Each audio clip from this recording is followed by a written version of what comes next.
Bonjour David Revaud-Dallon. Bonjour Steve. Et merci de nous rejoindre comme tous les mercredis après-midi dans le Grand Journal. Vous êtes chef du service politique du Journal du Dimanche.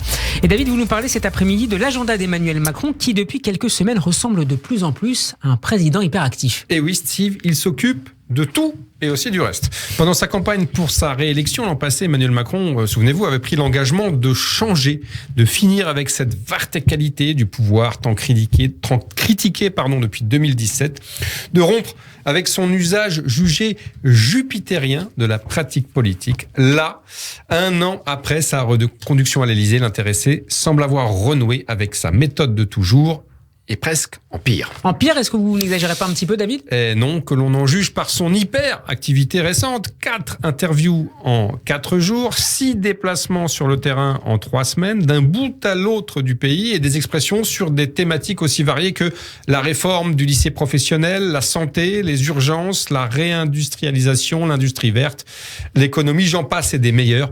L'omniprésent, c'est le qualificatif dont l'opposition affublait volontiers en son temps Nicolas Sarkozy, l'omniprésent est de retour. C'est-à-dire ? Depuis l'adoption de la réforme des retraites via l'article 49.3 et la validation de la procédure par le Conseil constitutionnel, Emmanuel Macron, je vais y arriver, se démultiplie sur tous les ballons. Voilà pourquoi j'ai fait un lapsus. D'accord. Emmanuel Macron est sur tous les ballons et dans tous les coups. Tout remonte à lui, rien ne lui échappe. Soucieux de se relancer après cette interminable bataille sur les retraites, il se mue en président multitâche, multifonction. Il aspire tous les dossiers, il traite tous les sujets.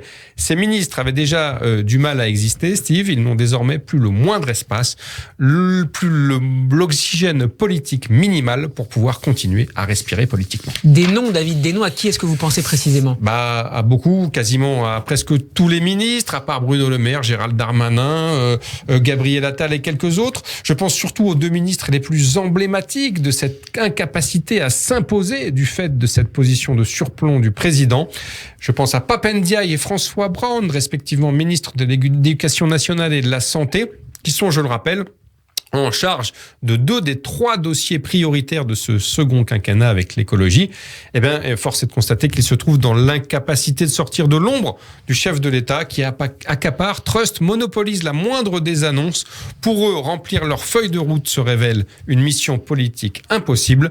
Et je vais tenter une hypothèse, c'est sans doute d'ailleurs pour cela qu'Emmanuel Macron les a nommés et choisis. Mais David, arrêtez-moi si je dis une bêtise, il était plutôt en retrait, le président, pendant la bataille Non, vous ne dites pas de bêtises, Steve, je vous confirme, c'est toute l'ironie de l'histoire. Cette hyperactivité présidentielle, elle paraît d'autant plus éclatante qu'elle intervient après une période de relative discrétion.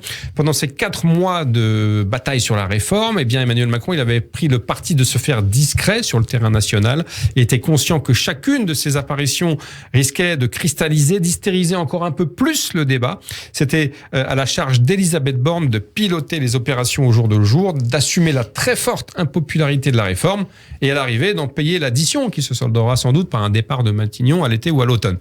Mais pour Macron, chasser le naturel, il revient à la charge ou au galop. J'aurais dû me mouiller davantage, explique-t-il fin avril aux Parisiens, semblant ainsi regretter de ne pas s'être impliqué plus dans la conduite des opérations.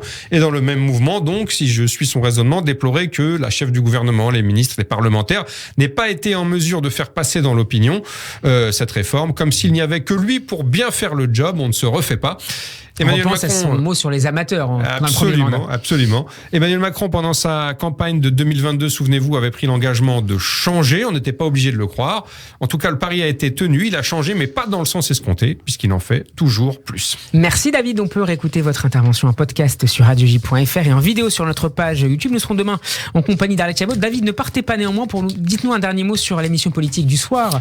Ça reste entre nous à partir de 21h sur Radio J. Quel en sera le programme ? Très beau casting ce soir sur Ça reste entre nous avec Arlette Chabot, avec Michael Darmon, avec Antonin André. Et tous 3 nous révéleront tout ce qu'ils savent sur cette suractivité, cette hyperactivité du président qui s'occupe de tout, sur le long combat et féroce combat que mène Madame Elisabeth Borne pour rester à Matignon. Et puis, 3e point du débat, c'est sur les violences contre les élus et au-delà contre la société tout entière à l'occasion de l'agression du petit-neveu du couple Macron, Monsieur Trogneux, à Amiens, par des militants. La violence se répand, donc vaste programme et casting très pointu ce soir. Un casting Ligue des Champions, même si j'ose dire. On va écouter un extrait de l'émission. Puis Gérald Darmanin, il en fait toujours des tonnes. Puis on peut pas dire qu'il accumule les succès, si je puis me permettre. Il y a une menace aujourd'hui terroriste de l'extrême droite en France. Premier ministre Emmanuel Macron, il faut quand même être particulièrement masochiste. À ce soir, David. À ce soir.